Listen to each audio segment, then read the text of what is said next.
오늘 말씀은 사무엘하 5장 1절에서 5절까지의 말씀입니다. 사무엘하 5장 1절에서 5절까지의 말씀을 저와 여러분이 함께 교독하시고 마지막 절을 함께 읽도록 하겠습니다. 이스라엘의 모든 지파가 헤브론으로 다윗을 찾아가서 말하였다. 우리는 임금님과 한 고륙입니다. 전에 사울이 왕이 되어서 우리를 다스릴 때에 이스라엘 군대를 거느리고 출전하였다가 다시 데리고 돌아오신 분이 바로 임금님이십니다.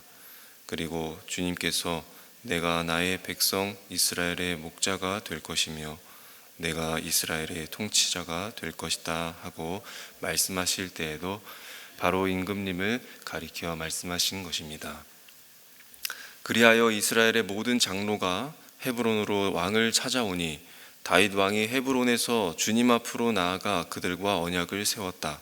그리고 그들은 다윗에게 기름을 부어서 이스라엘의 왕으로 삼았다.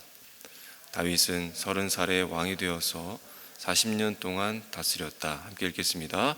그는 헤브론에서 7해 6달 동안 유다를 다스리고 예루살렘에서 33해 동안 이스라엘과 유다를 다스렸다. 아멘. 오늘 본문은 다윗이 왕으로 즉위되었다는 사실을 보도하고 있습니다. 사실 이 다윗이 왕으로 즉위가 되었다는 그 의미 안에는 많은 의미를 내포하고 있습니다. 먼저는 이제 시대의 흐름이 완전히 바뀌었다라고 하는 것이겠죠. 아브넬과 이스보셀이 이제 피살됨으로써 사울 왕가가 완전히 끝났다. 그리고 완전히 새로운 국면으로 접어들게 되었다는 것입니다. 그리고 이제는 이 다윗 왕가가 이 통합된 이스라엘의 지지를 받게 되는 이 대세가 되었다. 이제는 새로운 왕, 새로운 통치가 시작됨을 알리고 있는 것이죠. 그런데 성경은 단지 이 다윗의 이 즉위에만 관심을 갖기보다는 그 너머에 있는 하나님의 뜻, 하나님의 준비, 하나님의 계획과 또 역사를 주도해 가시는 그 하나님께 더 초점이 맞춰져 있다라는 것을 알 수가 있습니다. 오늘 2절에 보시면 하나님이 다윗에게 네가 이스라엘의 목자 그리고 이스라엘의 통치자가 될 것이다 라고 그렇게 말씀하셨다고 기록하고 있는데, 이것은 무엇입니까? 바로 이 하나님의 말씀이 이루어졌다라는 것을 확인하고 있는 것이죠. 또 3절에서는 주님 앞으로 나아가 그들과 언약을 세웠다라고 되어 있습니다. 주님 앞으로 나아갔다라고 하는 것은 하나님이 이 보는 앞에서 언약을 세웠다라고 한 것인데, 하나님의 그 인도, 그 하나님의 복이 전제되어 있다라는 그 전제하에 이 모든 것들이 행해졌다라고 보고 있는 것입니다. 결혼식도 서약이나 언약을 통해서 부부가 세워지게 되는데, 그때 주례를 우리가 아무나 세우지 않습니다. 물론 자기의 명예와 또 자기 자랑을 위해서 유명한 사람이나 또 고위직 사람들을 부르는 경우도 있지만, 대부분은 적어도 이 두 사람의 인생과 관계를 아는 사람, 더 나아가서는 정말 삶에 있어서 지대한 영향을 준 그런 사람을 주례자로 세우기 마련입니다.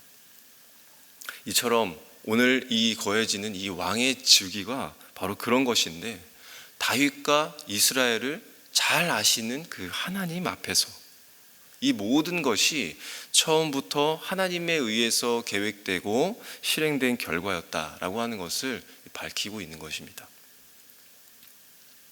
다윗은 어떤 사람이었습니까? 다윗은 그동안에 우리가 행보를 보게 된다면 참 왕의 자질로서 문제가 될 것이 전혀 없는 사람이었습니다. 그가 아둘람 그 굴에 있을 때에도 보면 자신처럼 사울에게 정말 억울한 일을 당하고 또 상처받은 자들이 다 몰려왔는데 그들을 다 수용하고 위로하고 다스렸습니다.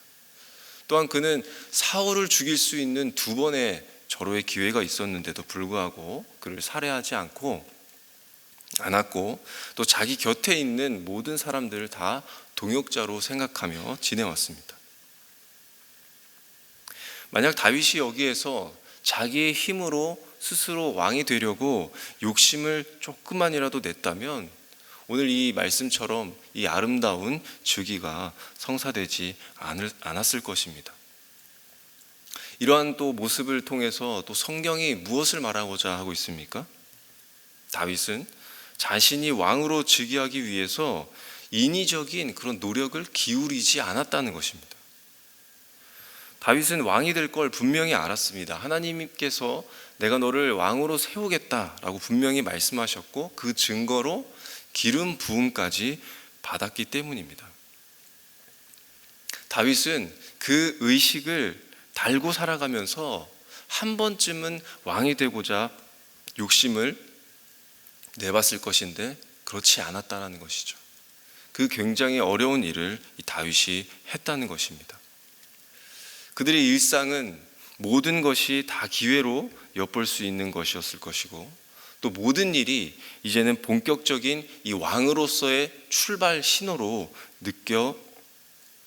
느끼면서 살았을 가능성이 많습니다. 다윗은 왕이 될 그런 기회가 여러 번 있었는데 사울을 죽일 수 있는 이 두 번의 기회 말고도 아주 큰 기회가 있었습니다. 바로 사울이 죽고 난 뒤였죠. 사울이 이 길보아 전투에서 전사를 했습니다. 그렇다면 사울 다음에 자기 순서라는 게 인지상정이었을 것입니다. 그렇지만 그가 죽고 난 뒤에 7년의 세월이 흘렀음에도 불구하고 다윗은 왕으로 즉위하지 않았습니다. 기다린 것입니다. 바로 하나님께서 정하신 때를 기다린 것이죠. 사실 이 7년뿐 아니라 다윗은 더 오랜 세월을 기다렸습니다. 오늘 다윗이 기름 부음을 받습니다. 그런데 다윗의 이 기름 부음은 이번이 처음이 아닌 것이죠. 바로 세 번째의 기름 부음을 받은 것입니다. 첫 번째는 사무엘에게 자신이 목동으로 있었을 때에 왕의 예표적인 의미로 사무엘이 기름을 부었죠. 그리고 시글락성에서 돌아와 헤브론에 있을 때에도 그때의 기름을 부음을 받았고 오늘 본문에서 한 번 더 받은 후에야 다윗은 왕이 될 수 있었습니다. 그 기간이 무려 20년이었습니다. 그런데 다윗은 이때 동안 자기가 왕이 되고자 하는 그런 시도조차 하지 않았다는 것이죠. 한편으로는 우리가 이렇게 생각할 수 있습니다. 혹시 다윗의 소명이 확실하지 않아서 자기가 나서지 않은 것은 아닐까? 또는 자신이 없어서 그런 것은 아닐까? 또는 자신이 이 목동 출신이라는 이 자격지심에 눌려서 하지 못한 것 아닐까? 라고 생각하기 마련이지만 그렇지 않다는 것이죠. 성경은 이 다윗이 하나님의 때와 그 약속을 기다렸다, 인내했다라고 하는 것을 강조하고 있는 것입니다. 사람에게 있어서 20년의 그 세월을 버틸 재간은 없습니다. 그 힘이 사람에게 없는 것이죠. 그러면 다윗은 이 힘이 도대체 어디에서 생긴 것일까요? 그건 역시 바로 하나님입니다.